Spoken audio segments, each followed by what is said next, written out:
Hello, magical people. My name is Luminix, and in this video, I'm going to talk a little bit about pride and joy. This video is going to meander. Part of that is intentional, and part of that is due to the fact that I kind of use this YouTube space to, sometimes anyways, to sort of help me process and clarify my thoughts about things and way to effectively communicate my thoughts about things. And sometimes that's a little bit of a messy process.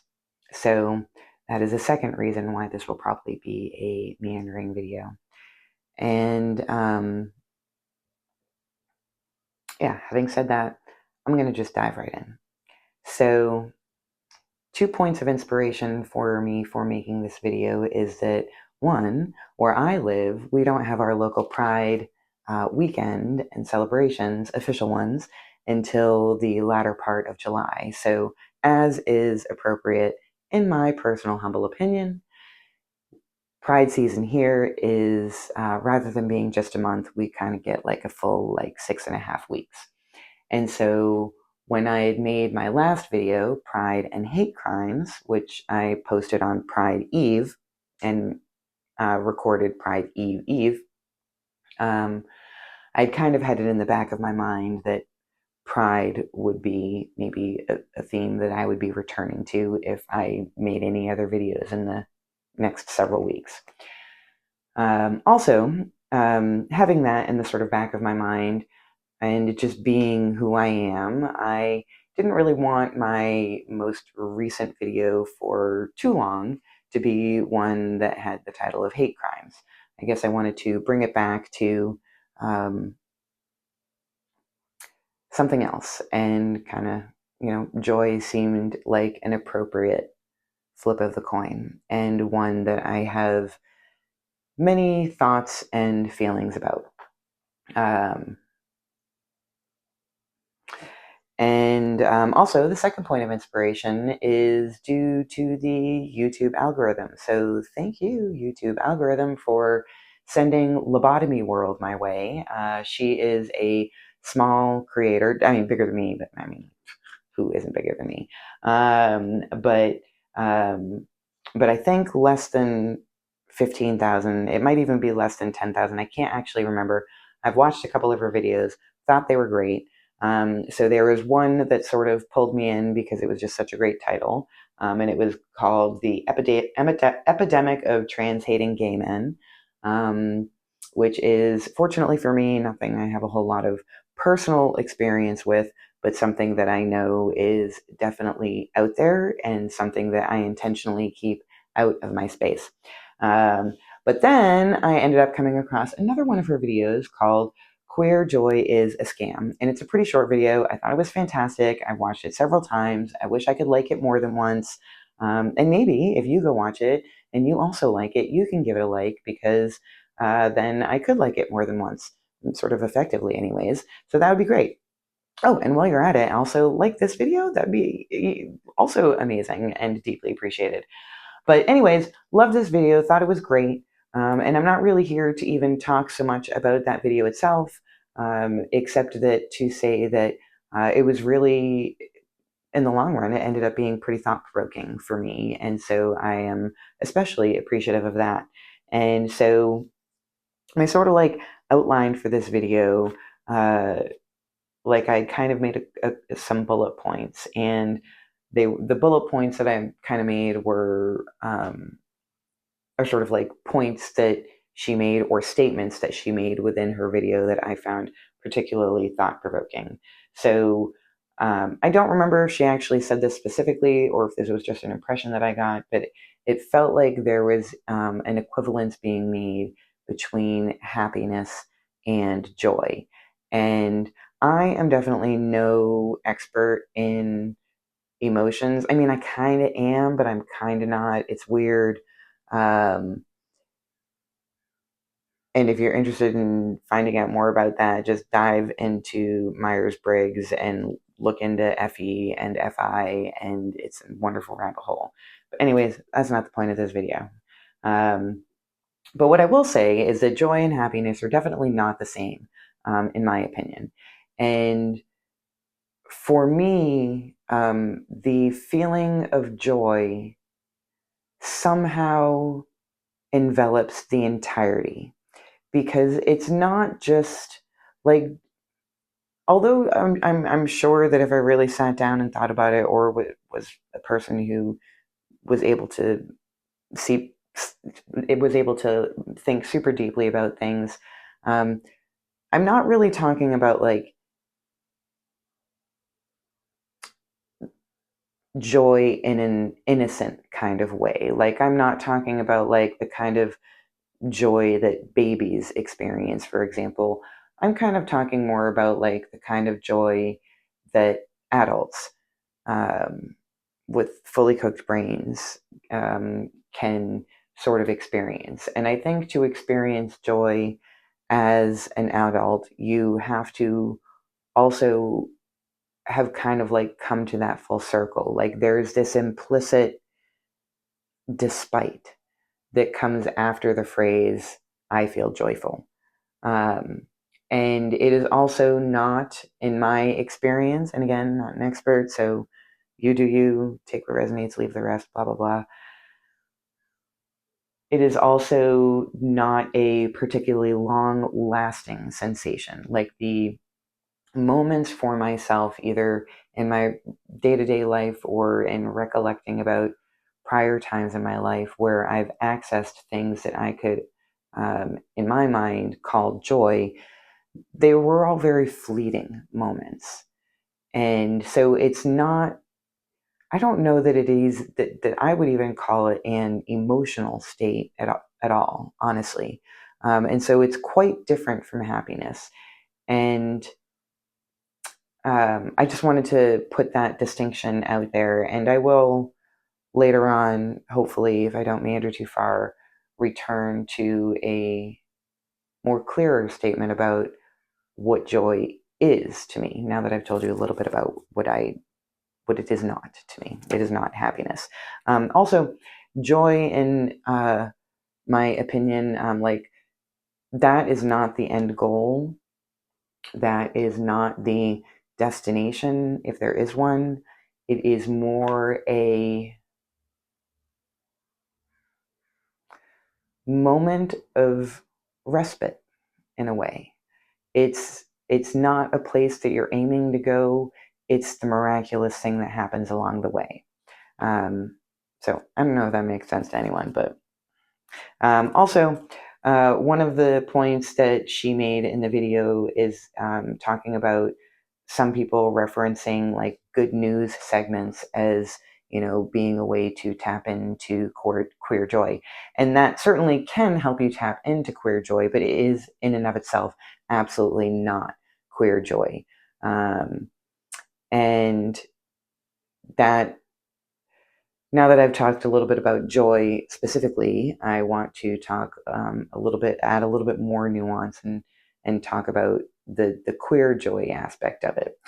I do think that there are some people for whom watching like good news segments may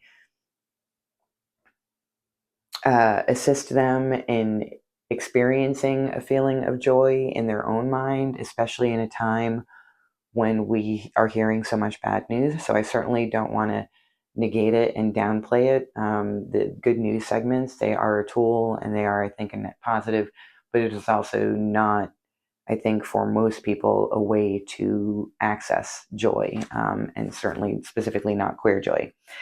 And then one of the other things she said is, as a queer trans woman myself, I don't want society to think I'm all right. And yes, 100% agree with that. And I think that when we experience joy, it is certainly something that we can share with others if we feel so called, and if the circumstances are right for that to be applicable.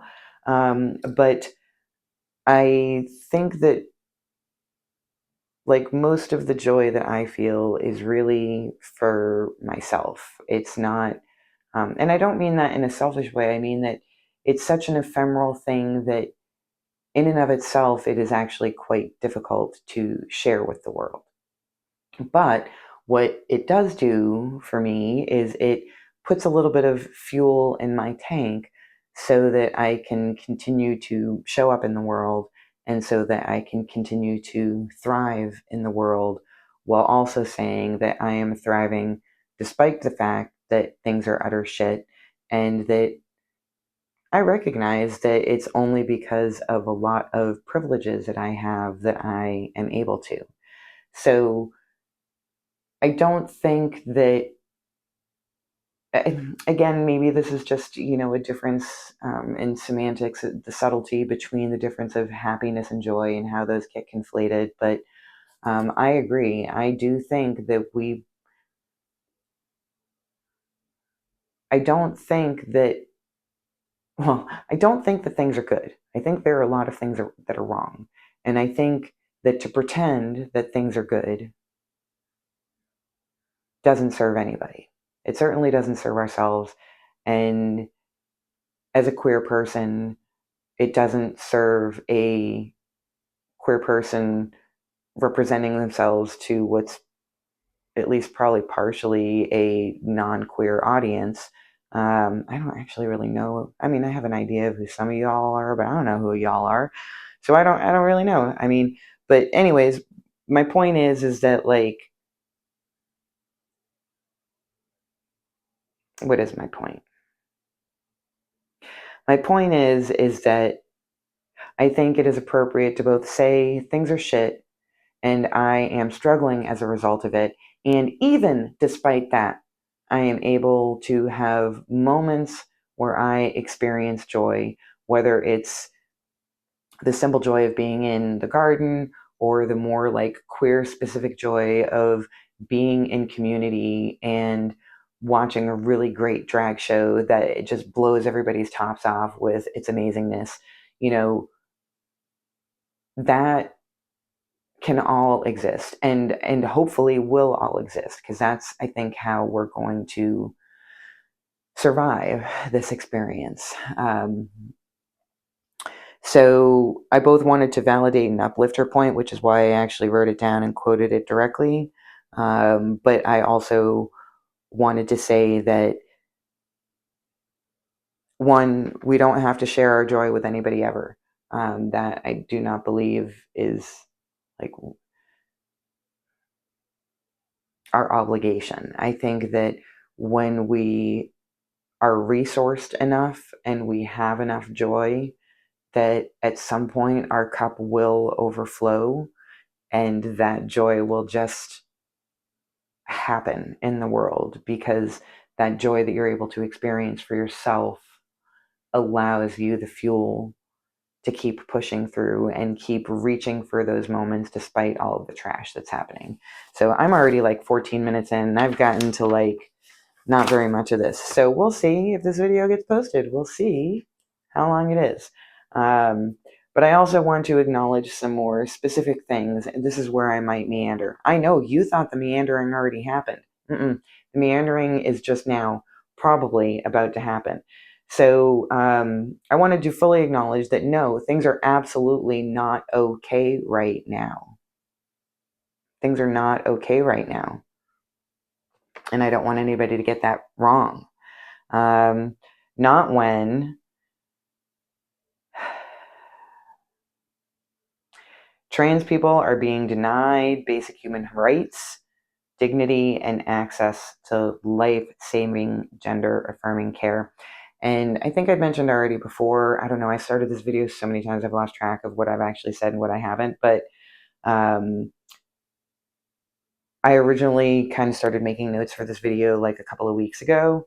And when I first started making notes for this video, there were 920 bills that had been introduced across the states, and 112 of them had passed, 730 have been active, and 78 had failed. And so, like I said, between the week and a half where I went to the Trans Legislation Tracker website and looked that data up and then looked it up again about 15 minutes ago, that number has already changed. We have gone from 920 bills to 923 bills. So there's 3 more bills just in that last 10 days. We've gone from 112 passed to 113 passed. So one more. One of those new 3 has passed. Active ones has gone from 730 to 732. So that's where our other 2 have landed. And then 78 failed has remained steady. So that, yeah, things are not okay. Things are not okay for millions of people. And there's absolutely no reason for things to not be okay for millions of people. Because even, like, literally the science backs us up here. Just like the science backs us up, the morals backs us up, the ethics backs us up, the historical data, like everything, just gender affirming care is life saving, both in terms of data and in terms of plenty of anecdotal evidence that I've personally attained just from people that I love. you know, and even I heard something, gosh, I didn't write this down, so I'm probably going to fuck up the details, but I think it was maybe out of Utah. There, just recently, there was a huge meta-analysis that was put in place by the current administration. I don't know if it was done through RFK or some other branch, but and it was, I think, one of the largest meta-analyses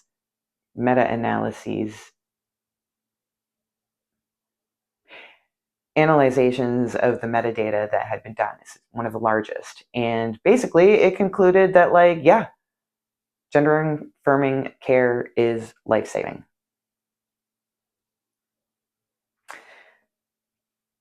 So there's that. We also have the fact that here in America right now, one of the things we got going on, there's a lot of them, is that immigration populations are being terrorized and literally like disappeared, and denied their rights to due process, which, like, I'm not a big like constitution thumper. Like, I think there are some good ideas there, and I think that we have not gone nearly far enough in the way that we think about things, and certainly not in the way that we do things, and not the way that we make right things that we've done wrong before. But overall, I feel like due process is a pretty important part of it, and one that we should keep.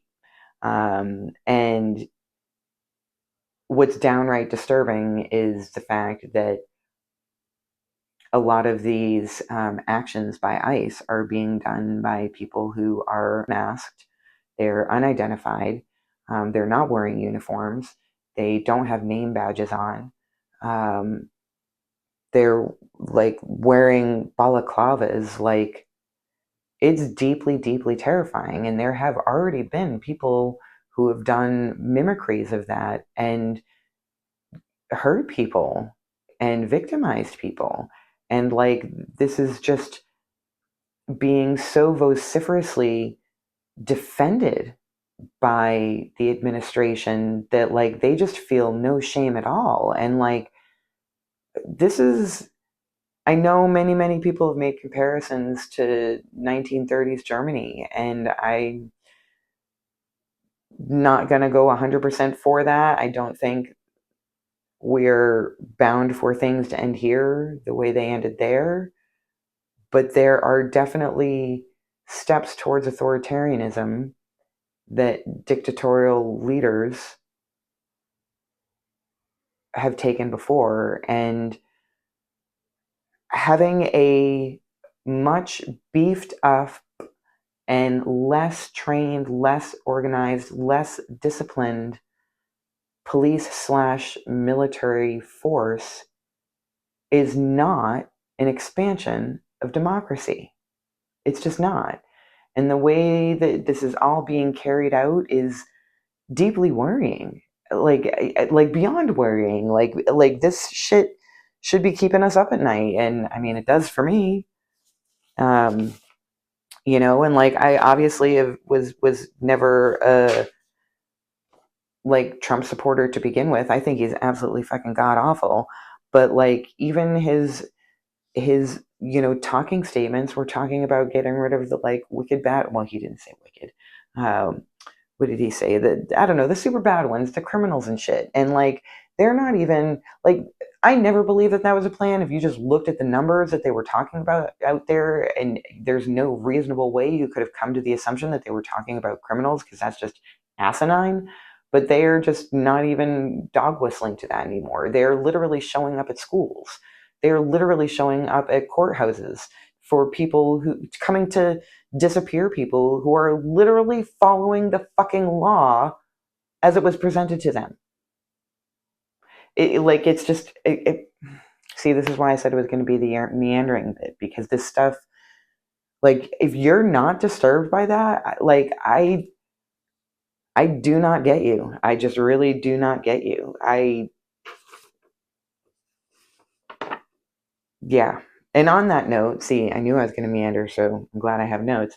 On that note, let's not forget about the whole devastating situation that has happened down in El Salvador at CCOT. Like, there were over 250 people sent there, and I personally am of the opinion that no people, no humans, and these are all, let us be very, very clear, these are all humans that we're talking about. No humans should be subjected to conditions like that. And the fact that freedom loving America is the people that renditioned people to a fucking gulag that presumably nobody has ever gotten out of, like, it's absolutely disgusting. Like, if we were anywhere near the country I could wish that we were, then we would be doing what we could to negotiating facilities like that being closed, and rehauling our entire justice system to expand it and offer more options than prison and or jail. Sorry, I can never remember which is which. I should know by now, but I don't. And like this, like, it's disgusting. And the fact that people were literally taken and with zero due process flown illegally there, and that the government flouted the court for weeks. And I mean, I get it. One of the things that's made this last few several days so chaotic is that, in addition to everything that's happening in LA, we have the fact that Kilmar Abrego Garcia was brought back to the US. I think it was on Friday. God, it feels like it was a year ago. And there's now all of these like charges they were putting against him. And like, honestly, I don't know this guy. I have no idea, but I just doubt it. I just doubt it. And if you look at what the actual charges are versus the way that they're talking about it, those are just completely different things in and of themselves. This seems very, very, very obvious to even dumbass fucking me that this is a case of having the situation where they dug their fucking stubborn heels in so goddamn deep on the whole Garcia case that they had to get petty about it. And so they dredged up what they could, despite the fact, the actual material facts that are available to us at this time, of this being a giant nothing burger. They did what they could because they cannot stop themselves from trying to just fuck this man over forever. Not because he's anything to them, but because he is nothing to them. And you should also find that fucking disturbing. Because again, to reiterate, this was done without due process. So this literally could have been done to anyone. That's just not okay. That's just not okay. So no, I don't think anybody, whether you are queer or trans at all, none of us should be signaling to the world that everything is okay. And that's, in a further tangent, I think that is one of the foregoing things that I've noted about this time, that this dystopian time, that I find so troubling, is that what we have done to language, and the fact that there literally seem to be almost no good faith actors anywhere with big platforms. Like, what the fuck are we to do? Like, it's hard not to feel the weight of how bad things are right now, right here. I mean, there have even been American citizens deported, and I should be putting the word deported in air quotes, because I don't think the word for deporting somebody from their own country that they are a citizen of is a thing. I think that instead is maybe called rendition, or maybe something else. Not an attorney. I don't know. But the fact that these were children, American children, and one of them with fucking cancer. This is who we are? This is who we are?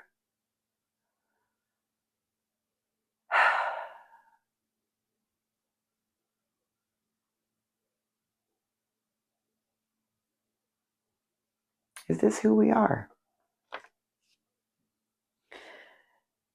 Not to mention the way our social security nets are being defunded and dismantled. And I have started studies saying that there are going to be, according to some people, up to 700 rural hospitals across the United States that could close as a result of the spending cuts of this bogus bullshit bill. Just fucking bogus bullshit bill. People are gonna suffer. People are suffering. And it's so needless. It's so needless. It's so needless. There's layoffs happening. I know personally several people who are being laid off.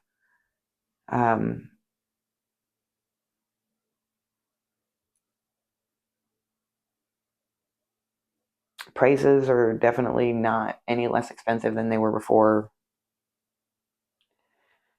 They're now talking about this huge government contract to have a mega database put together by Palantir, which is to combine various data points across the different government infrastructures into one singular place. And I heard somebody on some show talking about this. Can't remember what show, can't remember who the person was, a journalist of some sort. And they were talking about how this mega database could contain over 300 data points per person, which, like, I don't even do anything wrong, and I am terrified of that. Like, that is inappropriate. And also, I do not believe that there is a way for them to make that data safe, which is why it has been intentionally partitioned amongst. It's not like nobody's ever thought of this before. Like, Jesus fucking Christ. Of course, people have thought about doing this before, but one of the safeguards is by having things petitioned, your social security information from your IRS information, from your driver's license information, whatever else may be in there. Like, there are reasons for that to be partitioned. And the fact that they're even talking about putting it together tells me that these people are either stupid or looking to cash in. And maybe they're both. I don't fucking know. But I think it's a terrible idea. And again, it's so dystopian. It's just one more bullet point on the list of dystopian things in the world. We're seeing the blatant rise of anti-democratic views at the highest levels of office. And I don't want to, as I'm already almost 30 minutes into this, I don't want to completely go down this rabbit hole, but like, there are a lot of these technocrats that are into this Curtis Yarvin guy, and his ideas are dumb and stupid and not helpful to people as a whole. And yet he's their, like, weird philosopher god king. And yeah,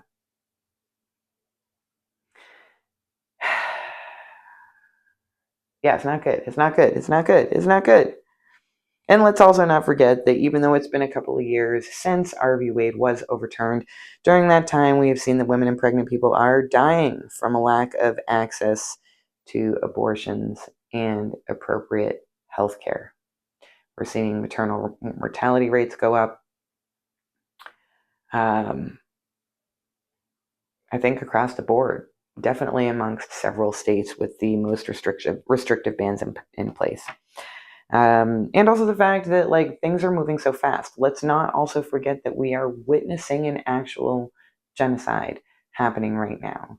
And literally, just I don't even know what day it was, but like just within the last couple of days, Greta Thunberg was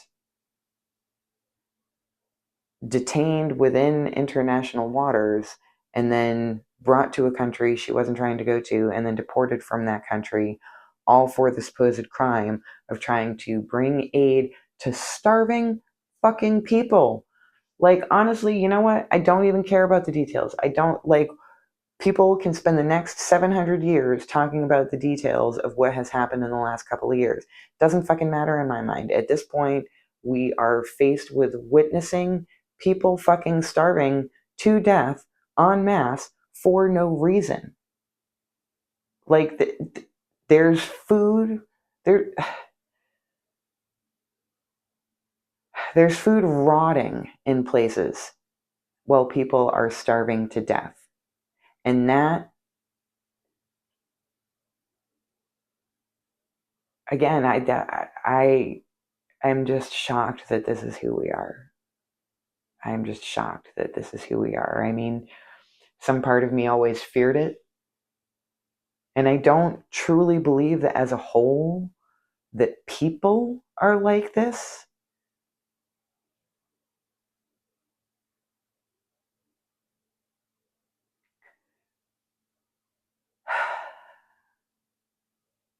It's a lot to hold. It's heavy stuff. And I personally don't feel like I can put my hand in the sand and pretend it's not there. I feel obligated to the best of my ability, at least, witness what is really happening in the world. And that brings me back to no, I'm actually not there yet. Before I get back to joy, I apparently have a little bit more to bitch about. I'm glad I wrote this shit down. It's really it's really painful. Like I've always believed that our government here kind of sucked and wasn't doing its best by people and could be doing a lot better. But I never really knew that they like actively fucking hated us and just really like we don't even matter. Like I don't even know if it's hatred or if it's just they really just don't care. Like we're not even real to them. Like it's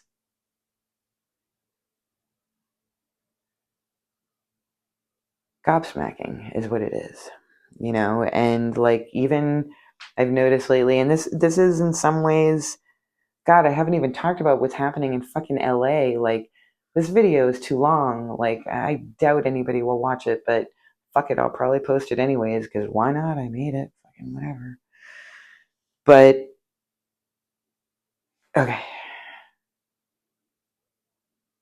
Bad shit is happening to our language, obviously. People in positions of great power and positions with a lot of, like, gigantic platforms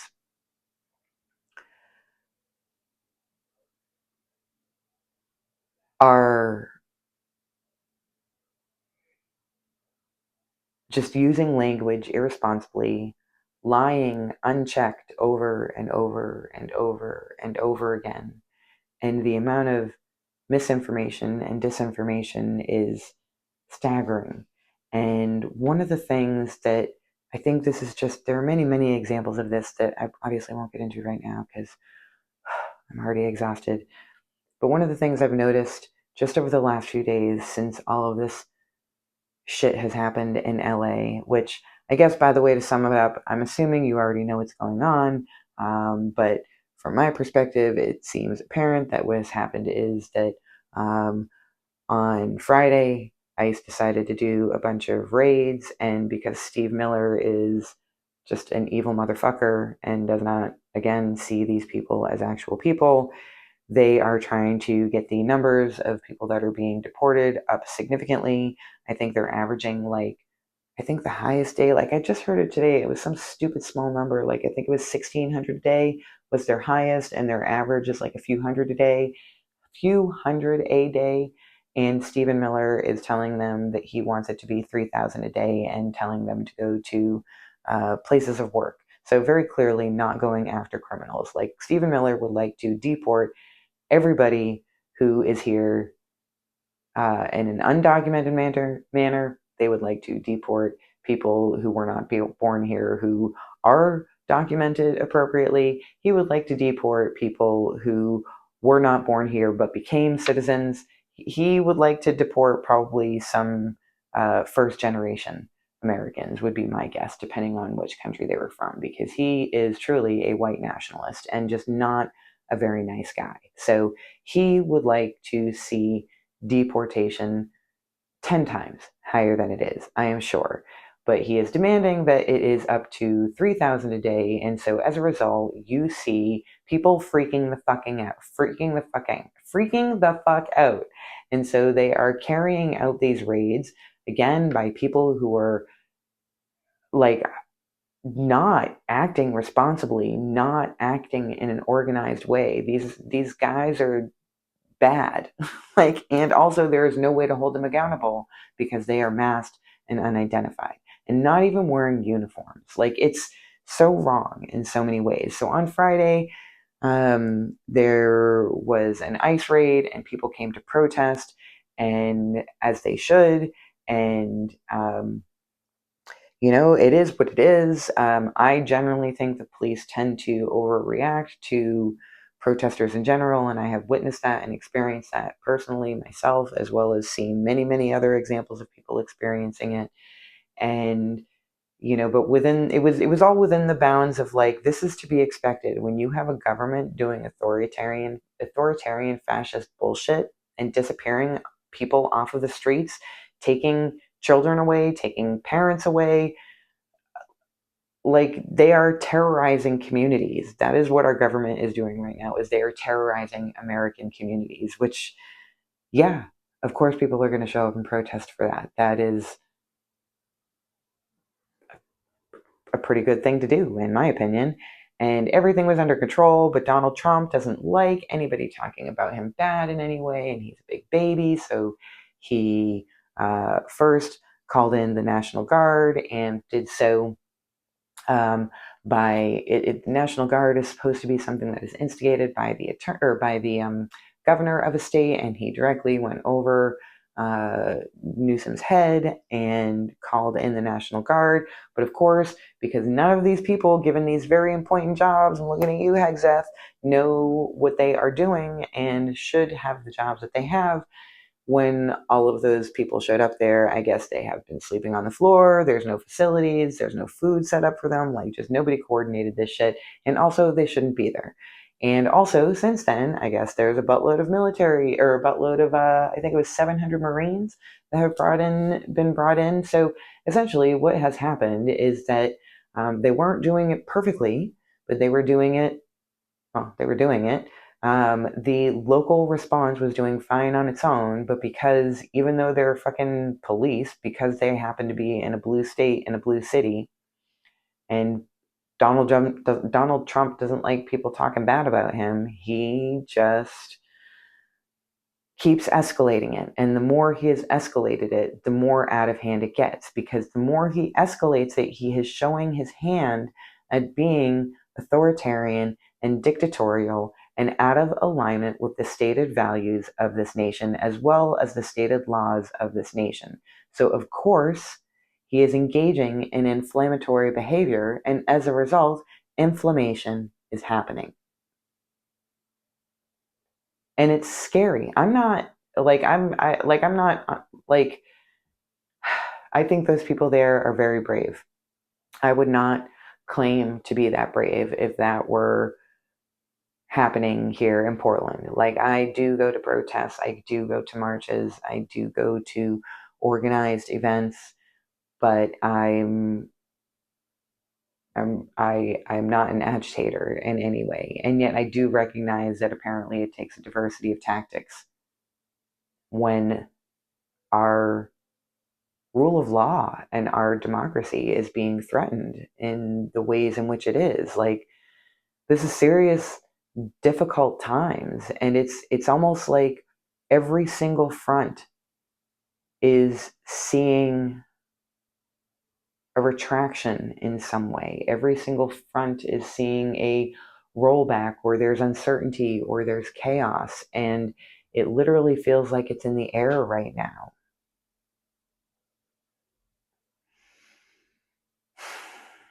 Which brings me back to joy. Because I do feel like, well, we each have the privilege of being able to experience joy. It is a good thing to do. Not despite the times, which I think is what I said earlier in this video. I think it's almost more of a because of. You know, those, wherever you get your joy, and we all get it from different places. You know, for myself, it really does run a wide gamut. It can be moments in the yard when I'm gardening, because shit is popping out there. It's amazing. And I spend a lot of time out there when it's not too hot, which it has been the last couple days. Whether it's being with people, certain people, you know, like, yeah, I get lots of experiences of joy from sharing a moment with people that I care about. And that moment doesn't have to be like sappy or sentimental or anything. You know, sometimes joy can also coincide with a laugh, you know? And sometimes it is a bit more awe-striking, and sometimes it is a bit more exuberant. But in my mind, those all feel like joy. Sometimes they're a bit more abstract. Like sometimes there's this dance party that I go to every month that I've been going to for a really long time. And it's queer, it's fuckery, it's faggotry, it's amazing. And I've been going to it for a long time, and I often have this moment where I'm kind of like, you know, just sort of like zoomed out and watching the crowd, watching the show, the music, the light show, and to just see so many queers in one space, and everybody's just enjoying themselves. Everybody's just being themselves. Some of the outfits are absolutely amazing. There's usually some butt cheeks. Um, it's it fills me with this ephemeral joy that is tinged with this sense of honor. Like I feel honored to get to enjoy being a part of watching something so beautiful and so sweet and so celebratory. Yeah, I don't know. It's hard to explain. So, you know, sometimes also those moments will come from, like, you know, I mean, honestly, my cat. I love my cat. Like she's my little familiar, and there are moments where she's just chilling on my lap. I'm just giving her a pet, or a lot of times, like in the mornings when I'm first waking up, she and I'll have a cute little scritchy session, and it fills me with joy, and that joy is a little bit more serene. It's a little bit more quiet, but it's still joy nevertheless. And so, yeah, I think in 2025, it is especially important to nourish that which helps us feel joy, because that keeps fuel in the tank to help us get us through what is proving to be a very challenging time in a variety of ways. And I think that also points to the poignance that I feel with this particular Pride season as well, is that